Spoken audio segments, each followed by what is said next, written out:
Every 12 years, mercenaries that range to the extremes of wit, brute strength, and precision gather to participate in a Zodiac tournament, where each bears attributes and names after the Chinese Zodiac. There will be spoilers ahead. You were warned. In a city now devoid of people, Boar, with light machine guns akimbo, heads towards the central building. As she enters the building, she reminisces about how she became the family's contender in the Zodiac tournament. She was strained by the extremes of her father's harshness and her mother's love. While she trained hard to make them proud, her sister was chosen to represent the family for the Zodiac tournament. As she was in charge of training her sister, she took advantage of her younger state and taught her to kill with no mercy, breaking her down to the point of seeing only one way out, leaving Boar to represent them.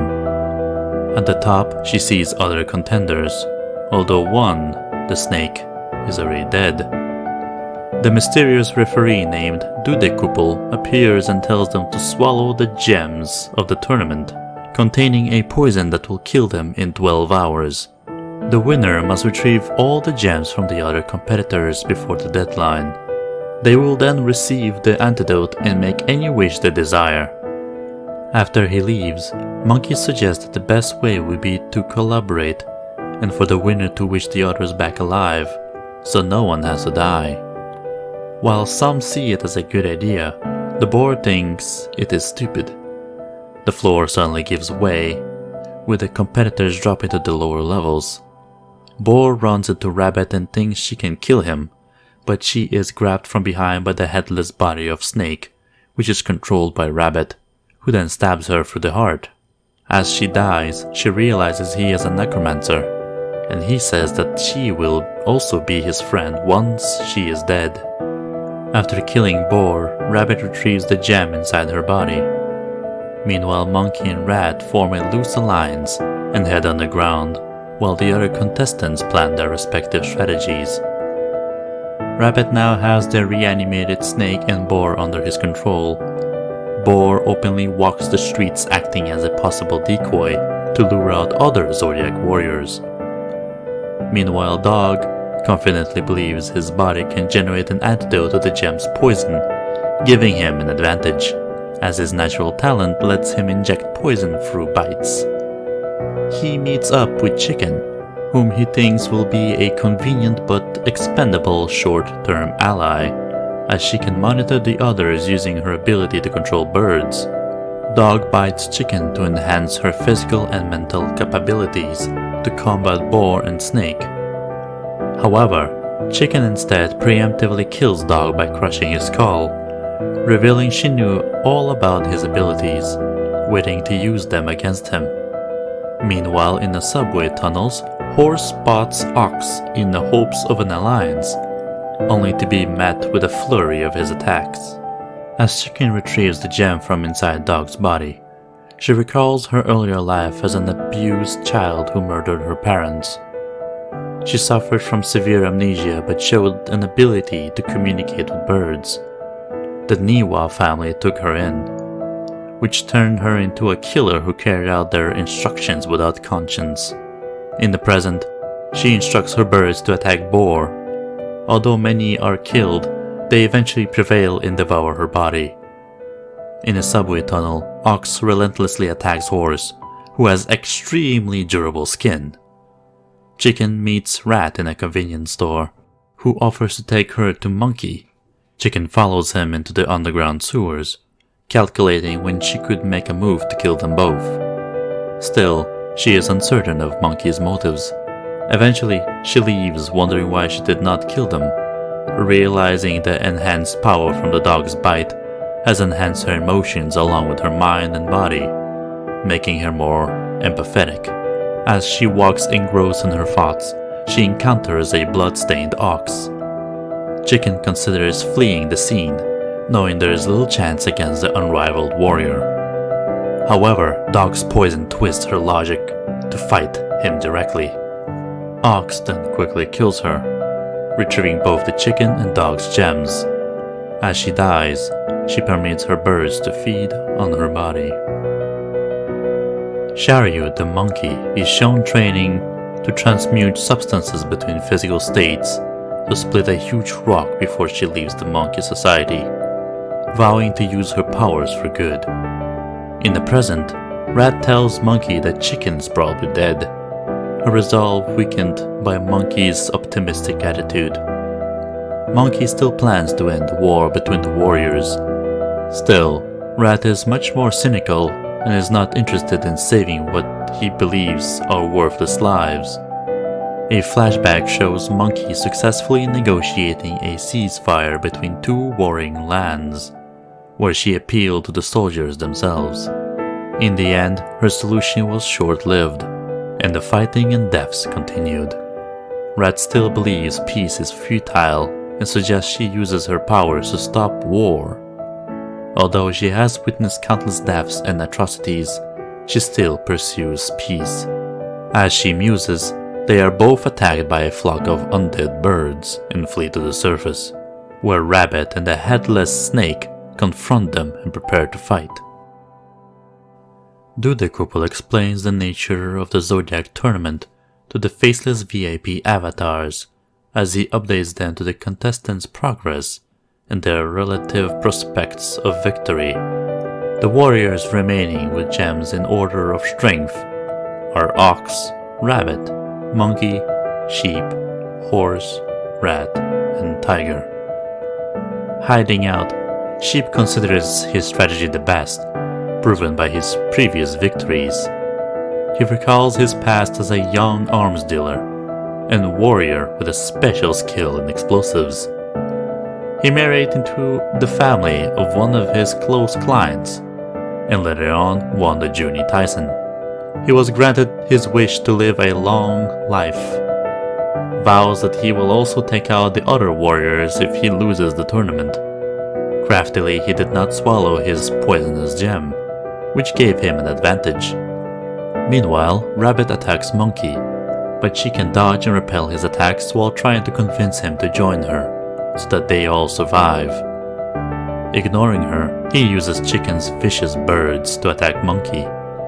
Elsewhere, Ox finds Sheep, who barely escapes, leaving an explosive booby trap behind. Horse is still alive but wounded, emerges from the tunnels, shocked by Ox's sudden attacks.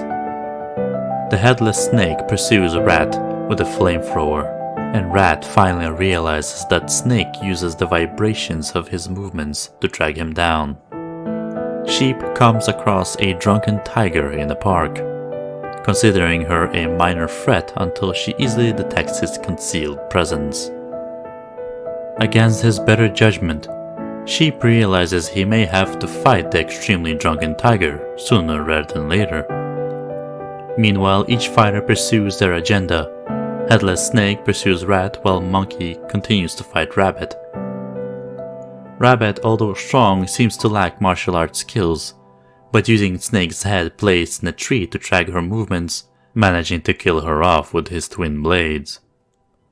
As Sheep plans his move, Tiger suddenly strikes, killing him and removing his gem before he even realizes what happened. Dudekupul declares only 6 warriors remaining, and the VIP avatars begin to place their bets. As he hides out in a bank vault, Horse thinks back to how he almost died in a fall from a cliff as a soldier. Afterwards, his body was modified to gain incredible strength and virtually impenetrable skin, becoming a warrior. Suddenly he hears Rat next to him, who says that Monkey is dead along with her peace proposal. After warning that Snake may be following him, he leaves Horse alone. Caught up in his thoughts of how to survive, he realizes that Snake has set the building on fire, starving him of oxygen and dying in the inferno. In a flashback to the start of the Zodiac tournament, Snake and Dragon enter the central building, assuming that with their teamwork, they cannot lose. They were thieves, chosen by their clans to be tournament representatives in the past, warning them that only one could be the victor. Back at the start of the tournament, they meet Rabbit, who appears harmless, but suddenly decapitates Snake while the twins discuss the situation. Back in the present, Rabbit's puppet, Monkey, finds Horse along with his gem, dragging his body back to Rabbit, who is unable to reanimate. Meanwhile, Tiger encounters the headless Snake, severing his arm and relieving him of his fuel tank filled with alcohol, which she promptly starts drinking. Snake seems immobilized, so she walks off, but Ox arrives and severs Snake's other arm.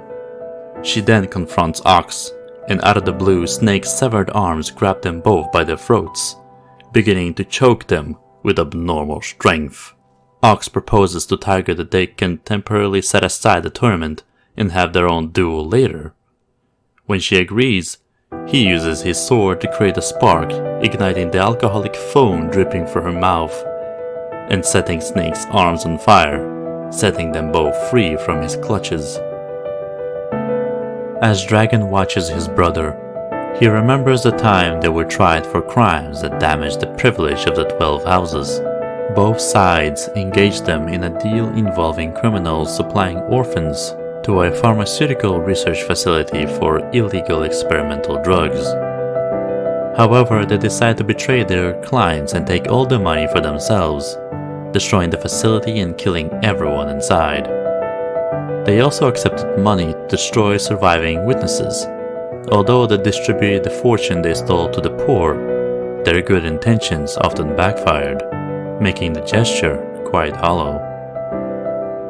After being acquitted of the crimes due to Dragon's convincing arguments as a defense attorney, they were chosen as representatives for the Zodiac tournament. Back in the present, Ox's strategy of burning Snake's severed arms is effective, setting Tiger and himself free. Realizes that fire is the only way to stop Rabbit's zombie puppets. Meanwhile, Dragon plans a fitting memorial service for his younger brother, Snake. As Dragon floats above in the sky, Rabbit's puppet Monkey throws Snake's head towards him, distracting him long enough for Rabbit to jump up and slice him in half, leaving only 3 other warriors alive: Rat, Ox, and Tiger. In a flashback, Tiger is chosen as her family's representative to go out and fight as a warrior, fulfilling their dojo's philosophy. However, she found that the battlefield was not a place for righteous battle and honor, but a killing field, and sought relief in alcohol, discovering her abilities were stronger on all fours, like a tiger, making her an even more effective, unstoppable warrior. Back in the present, Ox and Tiger, completely unused to planning, realize that they need a way to stop Rabbit's puppets, who have been cut to pieces. Ox hints to Tiger that Dragon's liquid hydrogen tank may be the key. As the fight begins with Rabbit's puppets, Tiger takes Dragon's tank and bursts it, freezing Snake and Dragon in the process. Rabbit then emerges from the shadows, but without his puppets, he is easily cut down by both warriors. She then prepares for her postponed duel. In the past, Tiger was surrounded by troops on a snowy street, too drunk and cold to fight. Ox appears on the scene, killing the troops and rescuing her, not knowing who she is. Impressed by his simple but natural philosophy of doing the right thing is just a choice followed by action, inspiring her to focus on her physical training. At the start of the Zodiac tournament, she was angry at the Ox for not remembering her since he was such a big influence on her life. Back in the present, Rabbit's severed arms launches a sword attack on Ox. Without thinking, Tiger pushes him out of the way and takes the blow, even though she knew for sure Ox would have been able to defend himself. Rabbit and his puppet's body parts attack Ox, forcing him to flee, taking the mortally wounded Tiger with him. Rather than die by Rabbit's hand and become a puppet, she asks Ox to finish her, and he agrees, but only as a result of a duel. Ox asks Tiger if they met before and has a grudge against him, but she simply responds with disliking brooding types like him. Ox finds himself unusually affected by the death of the Tiger, and contemplates the nature of the Zodiac tournament and Rabbit's attempt to win even after his own death. He realizes his saber will be ineffective against him, who can only be stopped with fire. A reanimated rabbit, combined with the body parts of the warriors he killed, approaches Ox. He slices the rabbit, but is unexpectedly attacked and pinned down by the reanimated monkey, so that the rabbit can kill Ox himself. As Ox is about to give up, the rat arrives at the scene, using one of Sheep's explosives, taking out the remaining competitors and winning the tournament. Rat presents the 11 gems from the other fallen warriors to JUUNI, and is then asked to recount his tournament experience. He is reluctant to discuss it and decides to leave. However, he has multiple visions of being killed if he does, and realizes that he is trapped. Rat explains that he can simulate 100 scenarios before taking action, further adding that luck still plays a part, even with his seemingly invincible power. Following through the interview, he was permitted to leave the building. With the city returned to normal, Rat goes back to school. He contemplates his wish as the winner of the Zodiac tournament, but has no idea what he should wish for. He thinks about his discussions with the other tournament participants and their wishes, often surprised by their answers. Realizes that he is the one person in the tournament without a wish. For him, thinking of a wish is like seeing multiple visions of the future and 100 wishes that he thinks of, each one with their own ups and downs. Finally confronted by JUUNI to decide, he wishes to forget anything related to the tournament. Returning to school the following day, sitting at his desk and dozing off as usual. However, his classmates remark that he appears fulfilled, as if he doesn't want anything in the world. Thank you for watching. If you enjoyed it, be sure to let us know by leaving a like, maybe a little comment along with it. And subscribe if you'd like to see more anime recaps on this channel. Inserts of... Oh! That's me. If you enjoyed listening to this disembodied voice, feel free to join my live streams on Twitch. The link will be down in the description below. I would love to talk more about JUUNI TAISEN. Bye bye!